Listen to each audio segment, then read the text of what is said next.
All right, welcome back to another episode of The Dirty Room. It is March 30th. And right away, we're coming in hot. Will Smith this past weekend slapped the ever-living, ever-loving shit out of Chris Rock. So for those of you that just don't know, this weekend was the Oscars. I had no idea, honestly. I couldn't give less of a shit about the Oscars. And the only way that I found out about the Chris Rock slap is because one of my other friends posted the clip on his Snapchat.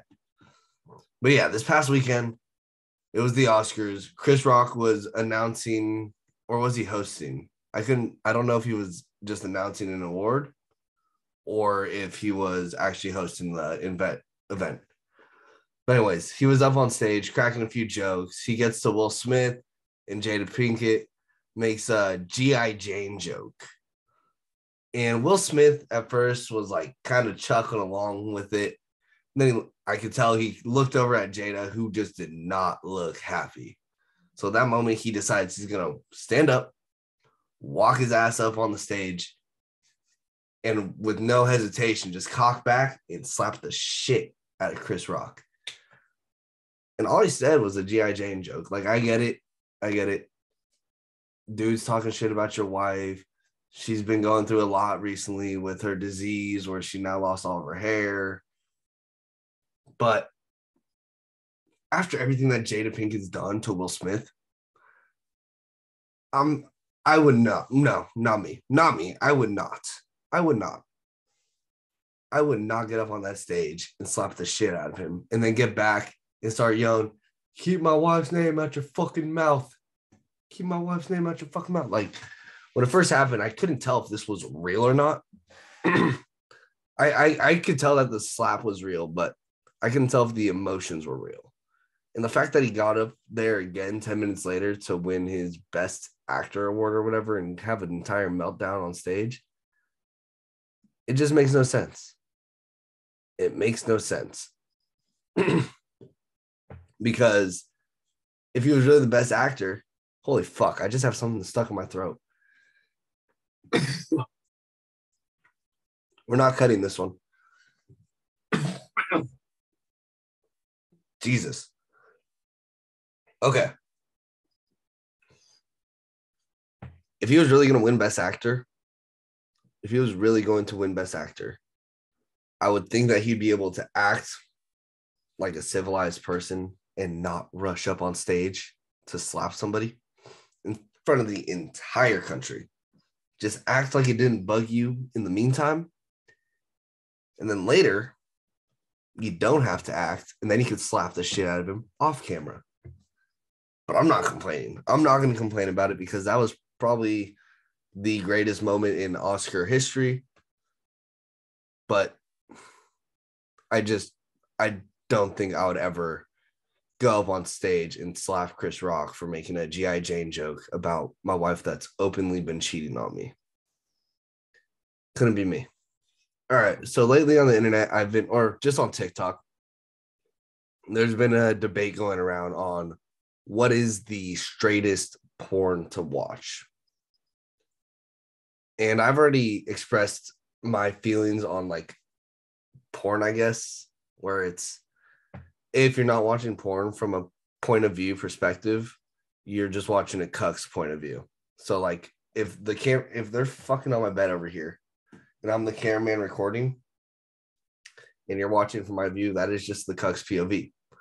But that doesn't necessarily mean that it's the straightest, because this debate was about what is the straightest porn. And I was thinking just straight POV. And then I started asking a couple of my friends about it, because in the video they were saying, one of the guys was trying to say that a transgender woman that still has a penis hooking up with another chick is still the straightest porn, which I could see what he's talking about, because it's only two people, 4 boobs to 1 dick, and there's no true guy there, I guess. But that's not exactly the straightest, I guess, because lesbians it's still considered in the category of gay porn, but it's just two chicks, and guys would much rather watch chicks than have a dude in there, honestly. But when it's just a dude and a chick, that's just Cuck's point of view. You're just watching another dude rail a chick. But then my friend came up with the brilliant idea of what truly is the straightest way of doing porn. And that's just for you to record it yourself and make your own video. I mean, he's not wrong. Think about it. If you're going to be jerking off to anybody, you might as well jerk off to yourself delivering that dick. I mean, I get it.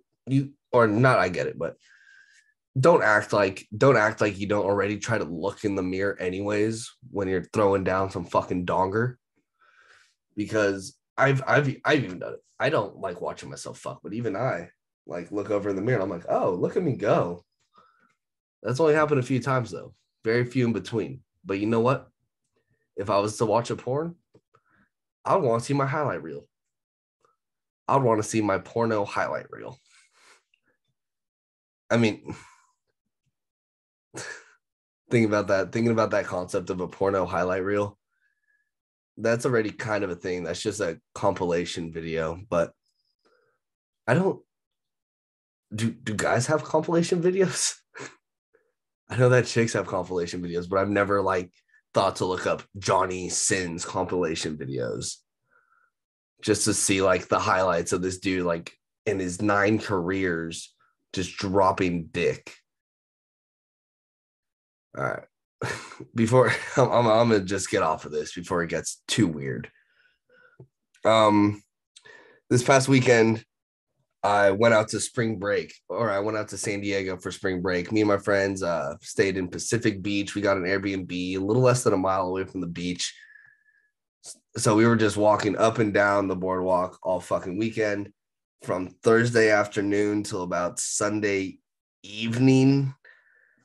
There was not a moment that I didn't have a drink in my hand from sunrise to sundown. That's right. I committed to a full bender. And it's always a great idea at the time. But then by day 3 of it, you're just drinking to survive. Because by day 3, I was so sore from going out all the time. I had a headache. I was starting to feel nauseous, but then I would start drinking and then my body would just revive itself.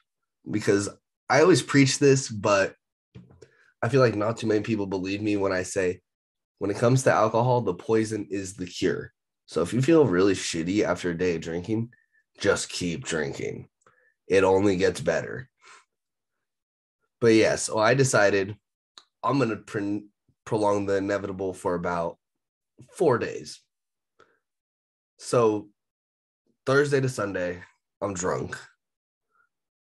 And then Monday comes around and I'm just in a world of pain. I could feel my legs. I could feel my hips. I could feel my ankles. I got a sunburn. You guys can't see it on camera.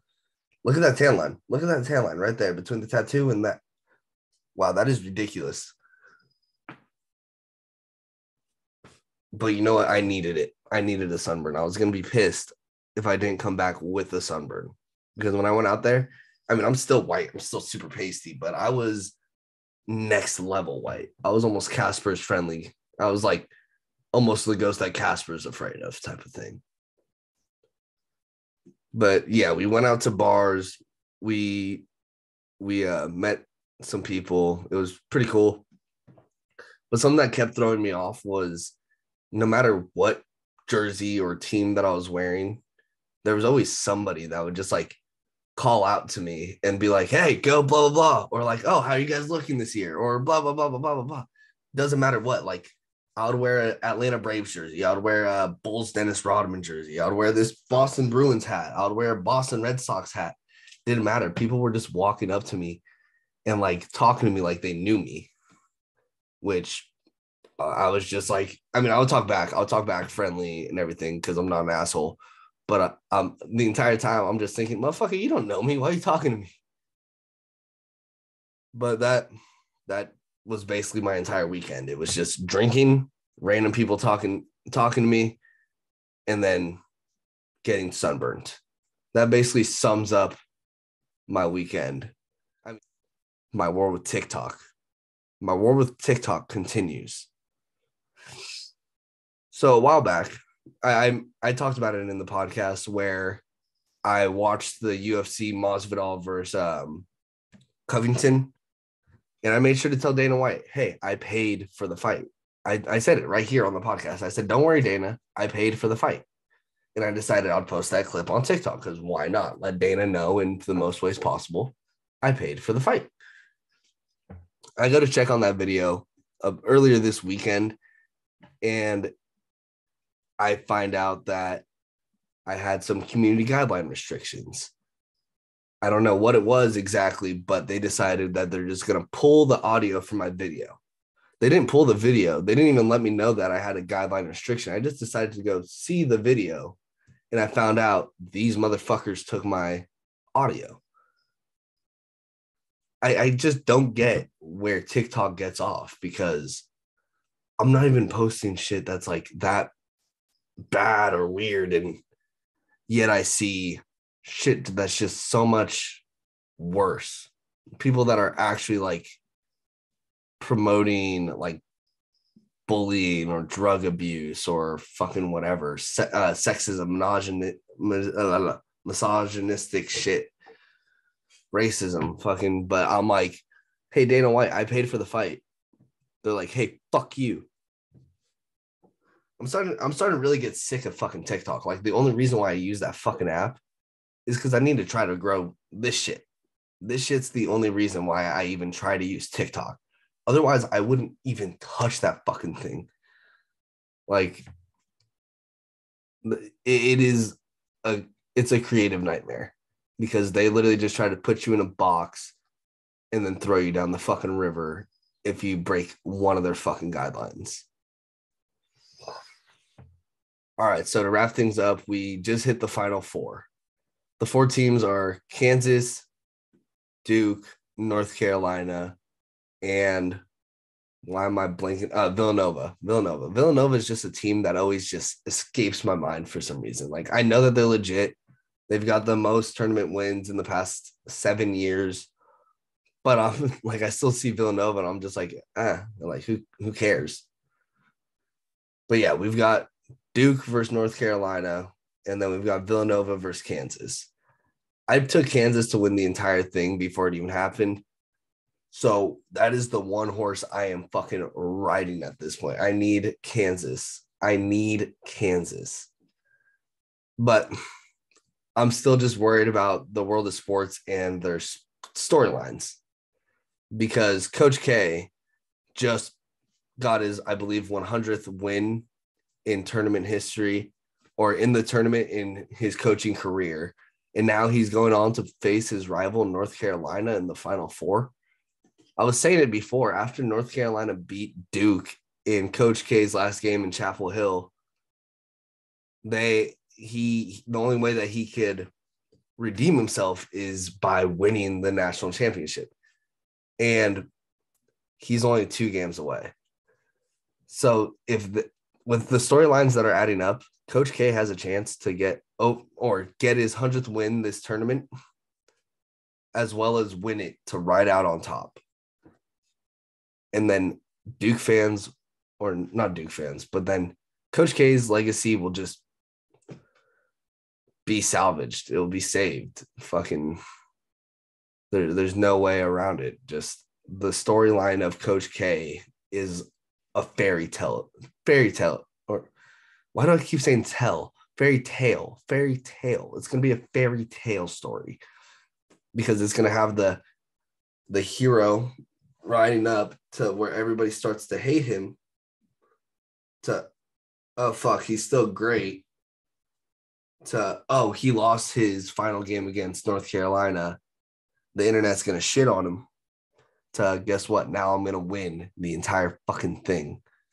But I need Kansas to stop that just so that Coach K has to live with the fact that he didn't win it in his last season, which will inevitably bring him back within the next 3 years. Maybe not with Duke, but he will be back coaching in the next 3 years if he doesn't win the fucking tournament. All right, well, that'll do it for this week's episode of The Dirty Room.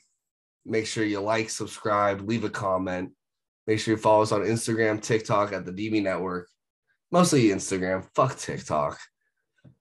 But until next time, that'll do it for me here in The Dirty Room. Later.